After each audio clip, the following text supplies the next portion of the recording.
Drama एक भूल के आने वाले एपिसोड में आप देखेंगे जैसे ही हाशिर अपनी माँ से बात करने की कोशिश करता है, अपनी माँ से कहता है कि मैं मनाहिल से के बिना नहीं रह सकता। अब मुझे मनाहिल को पाने के लिए, इसे हासिल करने के लिए बतूल को तलाक भी देनी पड़ी तो मैं पीछे नहीं हटूंगा। जिस पर मैडम सरवत शदीद गुस्से में आ जाती हैं और कहती हैं कि हाशिर, मैंने तुम्हारी इस तरह की परवरिश तो नहीं की थी कि तुम किसी की बेटी को लाकर इस तरह जलील करो। तुम अच्छी तरह जानते हो बतूल बहुत अच्छी लड़की है।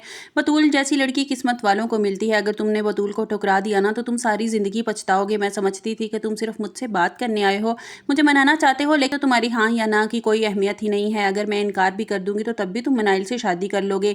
इस लड़की ने तुम्हें क्या पट्टी पढ़ा दी है, तुम्हारे दिमाग में कैसी बातें डाल दी हैं कि तुम्हें अपने माँ की मोहब्बत भी नजर नहीं आ रही। याद रखना, अगर तुमने मनाहिल से शादी करने की कोशिश की तो तुम अपनी माँ को हमेशा के लिए खो दोगे। हाशिर, मुझे तुमसे इस तरह की बिल्कुल उम्मीद नहीं थी। हाशिर की आवाज़ सुनकर बतूल नीचे आ जाती है और हाशिर की माँ कहती है कि जो बात करनी है अब बतूल के सामने करो। इसे भी पता होना चाहिए कि तुम्हारे दिल में क्या चल रहा है, तुम क्या चाहते हो।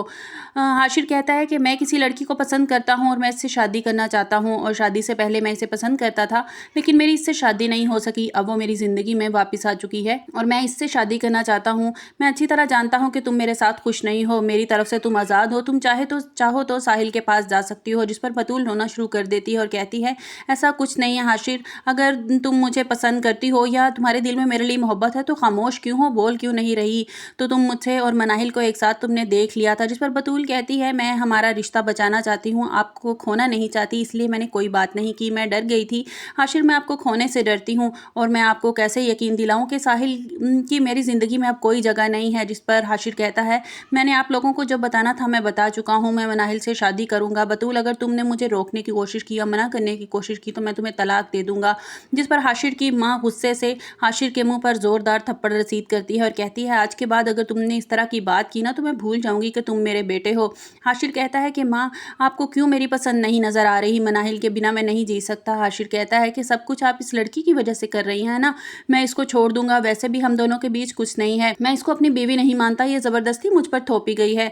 जिस पर हाशिर की माँ कहती है जिस तरह भी है वो तुम्हारी बीवी है और तुम्हें इस हकीकत को तस्लीम करना होगा और मैं उम्मीद करती हूँ कि अब तुम इस तरह की उल्टी सीधी हरकत नहीं करोगे मेरे सामने। कहकर वो वहां से चली जाती है। बतूल अपने कमरे में जाकर बहुत रोती है। जिंदगी मुझे किस मोड़ पर ले आई है हादिया, ये तुमने क्या कर दिया। मैं कितनी मजबूर हूँ कि अपने माँ बाप को भी अपना गम नहीं बता सकती। इतने में हाशिर कमरे में आ जाता है और बतूल से कहता है कि बेहतर यही है तुम माँ को समझाने की कोशिश करो, उन्हें कन्विंस करो कि हमारा रिश्ता इतना मजबूत नहीं है, हमारे बीच कोई मियाँ बीवी वाला ताल्लुक नहीं है और बेहतर यही कि हम दोनों रास्ता बदल लें।